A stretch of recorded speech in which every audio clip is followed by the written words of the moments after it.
السلام علیکم ناظرین، اسلامک واقعات اور مزید کہانیاں سننے کے لیے ہمارے چینل کو سبسکرائب کریں۔ امام ابو حنیفہ نعمان بن ثابت رحمۃ اللہ علیہ ایک روز مسجد کے اندر تشریف فرما تھے۔ اتنے میں خوارج کا ایک گروہ تلواریں لہراتا ہوا داخل ہوا اور امام صاحب کو گھیر لیا۔ خوارجیوں نے آپ رحمۃ اللہ علیہ سے کہا، ابو حنیفہ، ہم آپ سے 2 سوال کریں گے، اگر آپ نے جواب دے دیے تو ٹھیک، ورنہ ہم آپ کو قتل کر دیں گے۔ امام ابو حنیفہ رحمۃ اللہ علیہ نے فرمایا، اپنی تلواریں میان کے اندر رکھ لو، کیونکہ ان کی طرف دیکھنے سے میرا دل ادھر ہی مشغول ہو جائے گا۔ خوارجی کہنے لگے، ہم اپنی تلواروں کو ہرگز میان میں نہیں رکھیں گے، یہ تو آپ کے خون کی پیاسی ہیں۔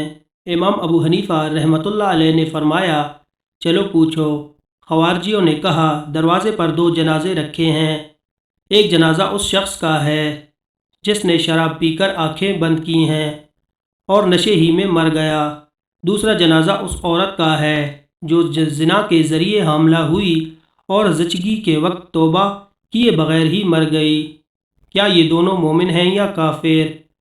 خوارج کا یہ گروہ جو امام ابو حنیفہ رحمۃ اللہ علیہ سے سوال پوچھنے آیا تھا، ان کے عقیدے کے مطابق گناہ کبیرہ کا مرتکب کافر ہوتا ہے۔ ایسی صورت میں اگر امام ابو حنیفہ رحمۃ اللہ علیہ ان دونوں کے مومن اور مسلمان ہونے کا فتویٰ دے دیتے تو ان کے نزدیک قابل گردن زدنی ہوتے۔ چنانچہ امام صاحب رحمۃ اللہ علیہ نے ان سے پوچھا، یہ بتاؤ دونوں کس مذہب کے ماننے والے تھے؟ کیا یہ یہودی تھے؟ خوارجیوں نے کہا نہیں۔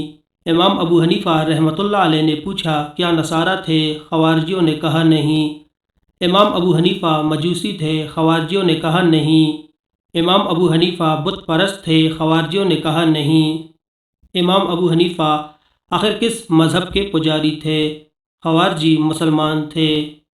یہ سن کر امام ابو حنیفہ رحمۃ اللہ علیہ نے فرمایا، تم لوگوں نے خود ہی جواب دے دیا، تمہارا اعتراف ہے کہ دونوں شرابی اور زانیہ مسلمان تھے، اور جو مسلمان ہو اسے تم کافر کیسے کہہ سکتے ہو؟ خوارج کا گروہ کہنے لگا، یہ دونوں جنتی ہیں یا جہنمی؟ امام ابو حنیفہ رحمۃ اللہ علیہ نے فرمایا، میں بھی ان دونوں کے بارے میں وہی کچھ کہوں گا جو خلیل اللہ ابراہیم علیہ السلام نے اس آدمی کے بارے میں کہا تھا جس کی برائی ان دونوں سے بڑھ کر تھی، میری تابعداری کرنے والا میرا ہے، اور جو میری نافرمانی کرے تو بہت ہی معاف کرنے والا، رحم کرنے والا ہے۔ سورہ ابراہیم۔ نیز میں بھی وہ کچھ کہوں گا جو روح اللہ حضرت عیسیٰ علیہ السلام نے ان دونوں سے بڑے گناہ گاروں کے بارے میں کہا تھا، اگر تو ان کو سزا دے تو یہ تیرے ہی بندے ہیں، اور اگر تو ان کو معاف فرما دے تو زبردست ہے، حکمت والا ہے۔ المائدہ۔ یہ سننے کے بعد خوارج کی تلواریں میانوں میں واپس چلی گئیں اور وہ امام صاحب رحمۃ اللہ علیہ کو کوئی ایذا پہنچائے بغیر رخصت ہو گئے۔ سبحان اللہ۔ ناظرین، ویڈیو پسند آئی ہو تو ویڈیو کو لائک کر دیں اور ساتھ میں ایک اچھا سا کمنٹ بھی کر دیں۔ ملتے ہیں نیکسٹ ویڈیو میں، تب تک کے لیے اپنا خیال رکھیں۔ اللہ حافظ۔